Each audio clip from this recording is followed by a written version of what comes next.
नवम कक्षाया संस्कृत पाठ पुस्तकम प्रथमो भाग शेमुषी के अंतर्गत विषय को पढ़ेंगे, उसका पठन पाठन करेंगे और उसको समझेंगे। तो चलिए आज का हमारा जो विषय है वो क्या है। तो जैसे कि आप देख रहे हैं बच्चों, बहुत ध्यान से आप देखिएगा, समझिएगा। आज हम पढ़ा रहे हैं लोह तुला। क्या पढ़ा रहे हैं बेटा? लोह तुला यानी लोहे की तराजू। ये कौन सा पाठ है? ये पाठ अष्टम है और ये कथा है जो कि पंचतंत्र से ली गई है। लोह तुला है ना। तो लोह तुला का अर्थ मैंने क्या बताया? लोहे की तराजू। चलिए थोड़ा सा हम पाठ का परिचय भी समझ लेते हैं क्या है। अयं पाठः विष्णु शर्मा विरचितं पंचतंत्रम् इति कथा ग्रंथस्य मित्रभेद नाम कथयंत्रस्य है ना, कथयंत्रस्य संपादितः अंशः अस्ति। अस्याः कथायाम् एकः जीर्ण धन नामकः है ना, जीर्ण धन नामकः वणिक विदेशात् व्यापारं कृत्वा प्रत्यावर्त संरक्षक न्यास स्वरूपेण प्रदत्तां तुलां धनिकात् याचते। परंच सः धनिकः वदति यत्र तस्य तुला तु मूषकैः भक्षिता, ततः सा वणिक धनिकस्य पुत्रं स्नानार्थं नदी प्रति नयति। तं तत्र नीत्वा च सा एकस्यां गुहायां निलीयते। प्रत्यावर्तिते सति पुत्रम् आदृष्ट्वा धनिकः पृच्छति, मम शिशु कुत्रास्ति? सा वदति यत् तव पुत्रः शयनेन अपहृतः। तदा उभौ विवदन्तौ न्यायालयं प्रति गतौ यत्र न्यायाधिकारिणः न्यायं कृतवन्तः। चलिए इसके हम थोड़े से उसको समझेंगे, हिंदी अनुवाद को। ये जो पढ़ा रहे बेटा वो कौन सा, मैंने बार बार अभी मैंने 2-3 बार बताया। क्या? लोह तुला। क्या है? लोहे की। तुला माने तराजू और लोह माने लोहे की तराजू। यह पाठ विष्णु शर्मा द्वारा विरचित पंचतंत्र से लिया गया। इस कथा ग्रंथ का मित्रभेद नाम का तंत्र संपादित अंश है। इस कथा में एक जीर्ण धन नाम व्यापारी विदेश से व्यापार करके लौट कर सुरक्षित धरोहर के रूप में दी गई तराजू को सेठ से मांगता, परंतु वह सेठ कहता है कि उसकी जो तराजू तो किसने खा ली? मूषका यानी चूहों ने खा ली। उसके बाद वह व्यापारी सेठ के पुत्र को स्नान के लिए नदी की ओर ले जाता है और उसको वहां ले जाकर एक गुफा में क्या करता है? छिपा देता है। और लौट कर आते पुत्र को ना देखकर सेठ पूछता, मेरा बच्चा कहाँ है? तो वह बोलता है कि तुम्हारे पुत्र को बाज उठाकर ले गया। तब दोनों विवाद करते हुए न्यायालय की ओर गए, जहां न्यायाधिकारियों ने क्या किया? उनको न्याय दिया। चलिए ये समझ में आया होगा आपको। चलिए अब आगे इसका थोड़ा सा हम भावार्थ और संस्कृत अनुवाद और पाठ का हिंदी अनुवाद भावार्थ इसका समझेंगे। आसीत् कस्मिंश्चित् अधिष्ठाने जीर्णधनो नाम वणिक पुत्रः स च विभक्षयात् देशान्तरं गन्तुमिच्छं व्यचिन्तयत् है ना। यत्र देशो अथवा स्थाने भोगा भुक्ता स्ववीर्यता तस्मिन् विभव बहिनो यो वसेत सा पुरुषः धमा है ना। तो तस्य च गृहे लोह घटिका पूर्व पुरुषो पराजिता तुला आसीत्। तां च कस्यचित् श्रेष्ठिनो गृहे निक्षेप भूतां कृत्वा देशान्तरं प्रसिता। तत् सूचनं कालदेशान्तरं यथेच्छया भवन्तः पुनः स्वपुरम् आगत्य तं श्रेष्ठम् अवशुभो श्रेष्ठिनः दीयतां मे सा निपेक्ष तुला सोवदत् भो नास्ति सा त्वदीया तुला मूषिका भक्षिता इति। चलिए इसके उसको समझेंगे थोड़ा से, अनुवाद को समझते हैं। किसी स्थान पर जीर्णधन नाम का व्यापारी का पुत्र था और उसने धन के अभाव के कारण दूसरे देश जाने की इच्छा करते हुए सोचा कि जिस देश या स्थान पर अपने पराक्रम से ऐश्वर्यों का भोग किया गया हो, उसी स्थान पर जो मनुष्य धनहीन होकर रहता है तो वह निर्लज्ज और अधम होता है। उसके घर पर पूर्वजों द्वारा खरीदी गई लोहे की तराजू, किस चीज की? लोहे की तराजू थी। उसको किसी सेठ के घर पर धरोहर के रूप में रखकर वह कहाँ चला गया? दूसरे देश चला गया।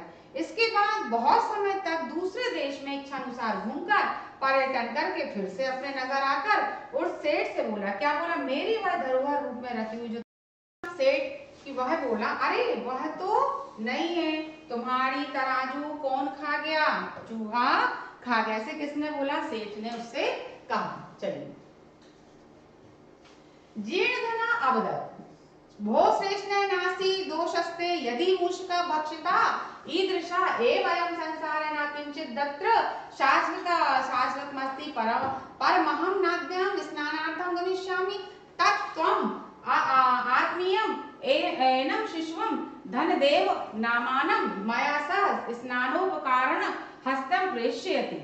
सा श्रेष्ठी स्वपुत्रम् अवदत् वत्स पितृभ्यो अयं तव स्नानार्थं यास्यति तद् अनेन साकं गच्छ इति, है ना।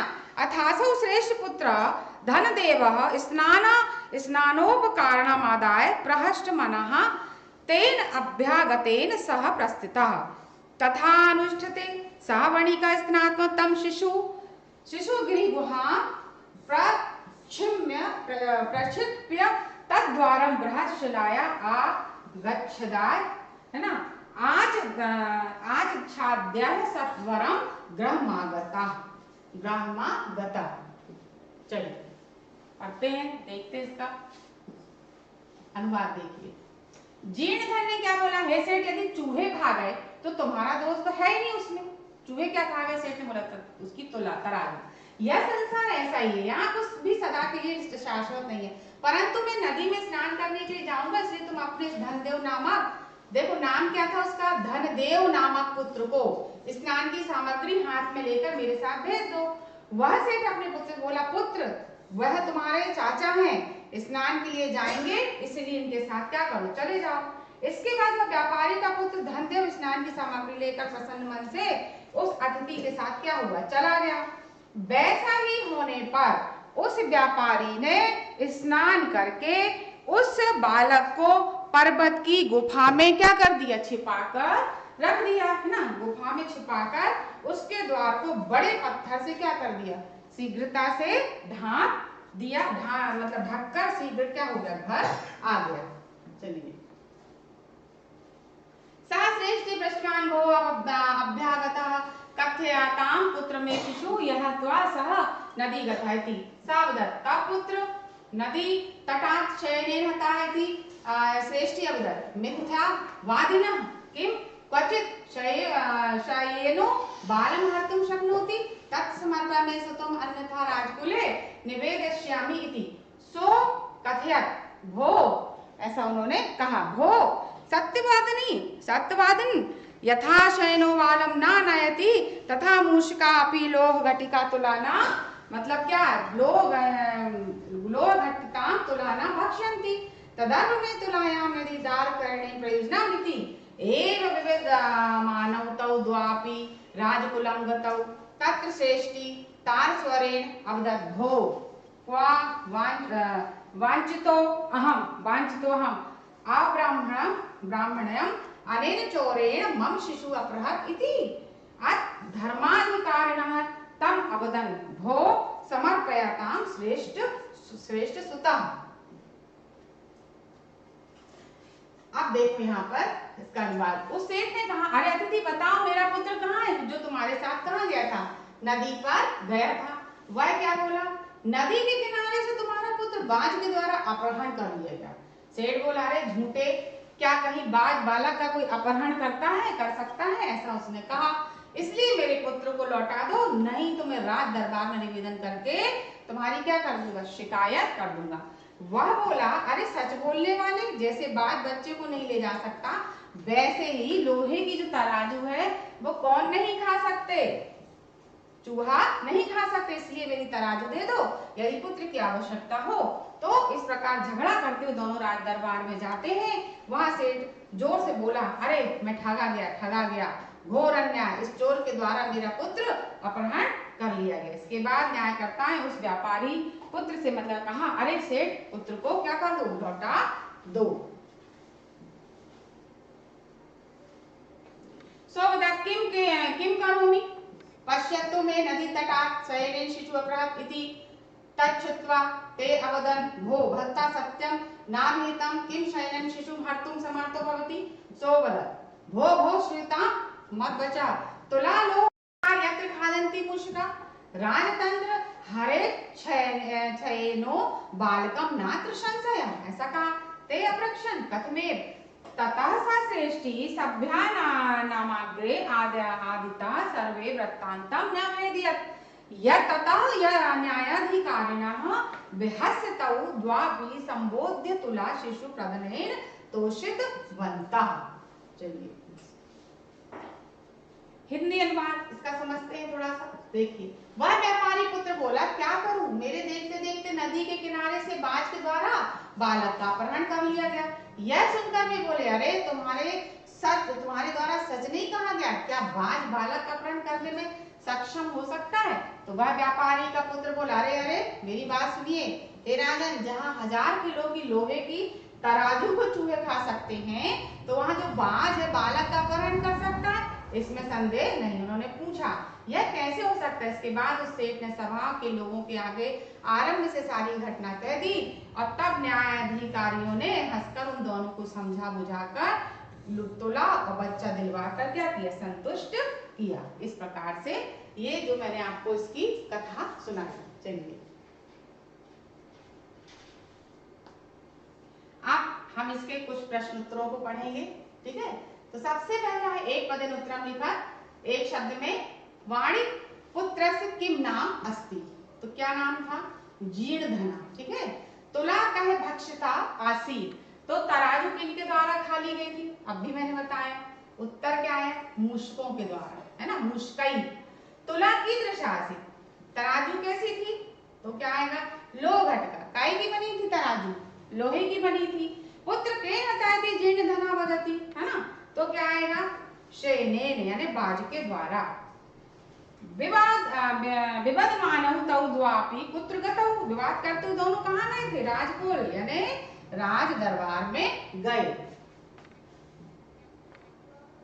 अधोलिखित प्रश्नानाम् उत्तराणि संस्कृत भाषा देशांतरं गन्तुम् इच्छन् वाणी पुत्रं किम चिन्तयत्, क्या आएगा, देशांतरं गन्तुम् इच्छत् वाणी पुत्रस्य चिन्तनं यत्र देशे अथवा स्थाने स्ववीर्यतः, है ना, भोगा भुक्ता तस्मिन् विवाहहीना यह वसे सा पुरुष धाम। दूसरे देश शिक्षा जाने का व्यापारी पुत्र सोचा कि जिस देश है स्थान पर अपने पराक्रम ऐश्वर्य का भोग किया गया है, उस स्थान पर जो मनुष्य धनीन होकर रहता है तो वह निर्लज्ज होता है, ऐसा उसने सोचा। स्वतुला तुलाम याचमानम जीर्ण धनम श्रेष्ठी किम अकथयत, अपनी तराजू मांगने वाले जीर्ण धन से सेठ ने क्या कहा, देखिए इसका उत्तर, स्वयं तला याचमानम जीर्ण धनम श्रेष्ठी भो नास्ति सा तदीय तुला मूषक भक्षिता, अपनी तराजू मांगने वाले जीर्ण ने कहा, अरे वाह, वह तुम्हारी तराजू नहीं है, चूहों के द्वारा क्या कर ली गई, खा ली गई है, ऐसा उसने कहा। जीर्ण धना गिरी गुहा द्वारम कया अच्छाद्य ग्रहमागत्य, तो जीर्ण धन पर्वत की गुफा के द्वार किसको ढककर आया था, अभी मैंने आपको पढ़ाया है ना, सेठ के बच्चे को। तो जीर्ण धना गिरी गुहा द्वारम बृहशिलायाम बृहशिला आच्छाद्य ग्रहमागत्य, यानी वो जो गुफा के द्वार को मतलब जो उसको बंद किया ना, तो गुफा के द्वार पर्वत से उसको ढक करके आ गया। स्नानानंतरम पुत्र विषय पृष्ठ वाणी पुत्र शेषनम की मवदत, स्नान कर पुत्र के विषय व्यापारी ने के पुत्र ने सेठ को क्या कहा, आपको पता ही होगा क्या कहा, उसने कहा स्नानानंतरम पुत्र विषय पृष्ठ वाणी पुत्र शेषनम भो तब पुत्र नदी तटाट सेनिन हतहत, यानी आप नदी के तट से आपके पुत्र को कौन उठा के ले गया, बाज उठा करके लेकर के गया। धर्माधिकारी भी जीर्ण धन श्रेष्ठ नौ कथम तोषितवन्ता, न्यायकर्ताओं के द्वारा जीर्ण धन श्रेष्ठ को कैसे संतुष्ट किया, तो उन्होंने धर्माधिकारी में जीर्ण धन श्रेष्ठ परस्पर संबोधित तुला शिशु प्रदान तोषितवन्ता ने आपस में उनको समझा बुझाकर उनको तराजू दिलवा दी और उनको बच्चा दिलवा कर क्या किया, संतुष्ट किया।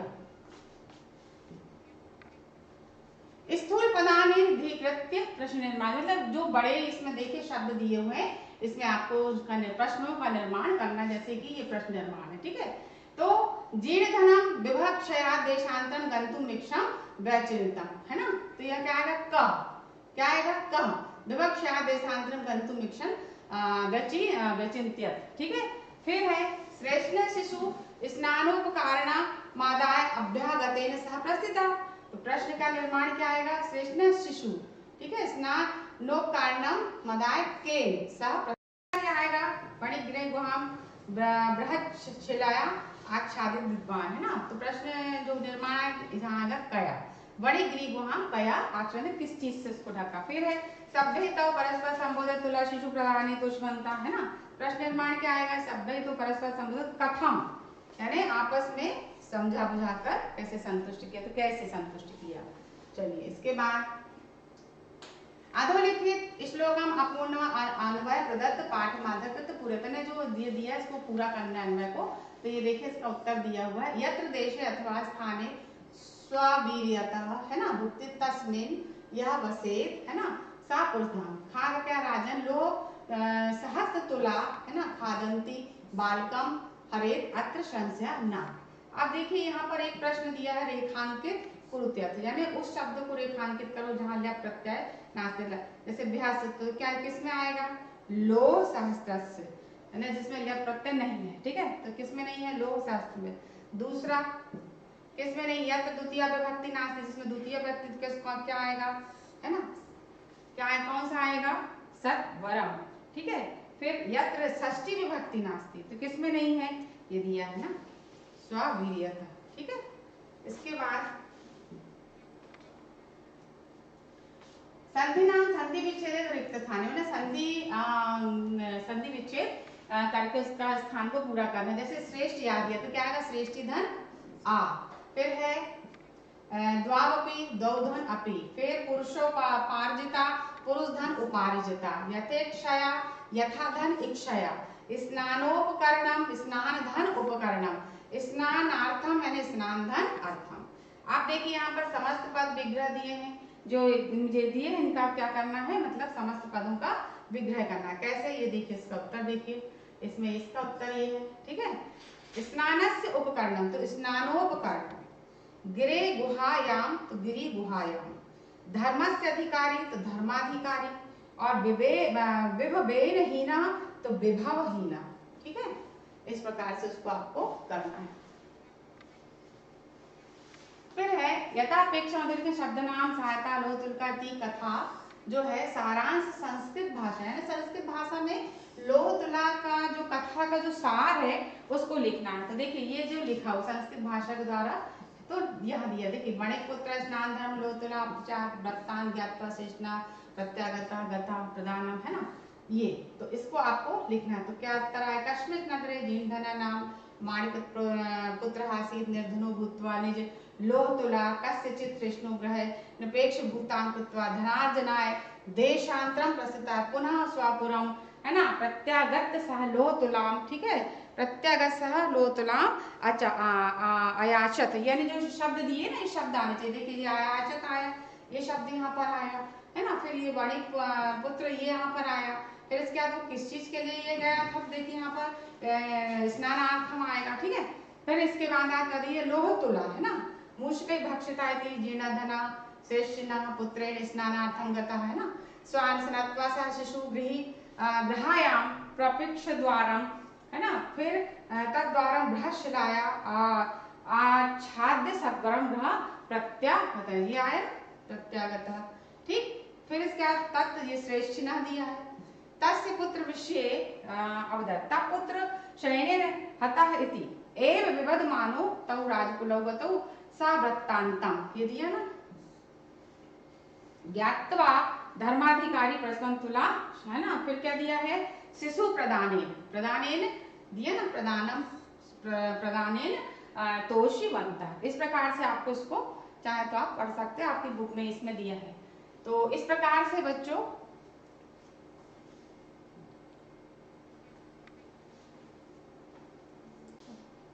इस प्रकार बेटा हमने आपको यहाँ पर लोहतुला यानी लोहे की तराजू जो है उसकी कथा मैंने सुनाई कि किस प्रकार से सेठ उसको क्या बोलता है, फिर वो जो बच्चा रहता है वो व्यापार मतलब जो व्यापारी का बच्चा रहता है वो भी क्या बोलता है अपने सेठ को, है ना। तो इस प्रकार से ये जो कथा है इसमें आपको उसका सार समझ में आया होगा कि जब यदि मूषक नहीं खा सकता लोहे की तराजू को, तो बाज भी बच्चों को मतलब उठा के नहीं आ सकता। इस प्रकार से आपस में उनकी समझा बुझाकर आदान प्रदान होता है। तो आप लोगों को ही बेटा इसको बहुत अच्छे से इसके प्रश्नोत्तरों को याद करना है, लिख के आते हैं, बार बार बोले संस्कृत श्लोक प्रश्नोत्तर, है ना, और जो भी गद्यांश पद्यांश प्रश्नोत्तर आपको इसमें दिए हुए हैं उसके प्रश्न उत्तरों को कॉपी में लिखना है और लिख करके बेटा आप लोगों को याद करना है। पढ़ते रहिए, घर पे रहिए, सुरक्षित रहिए।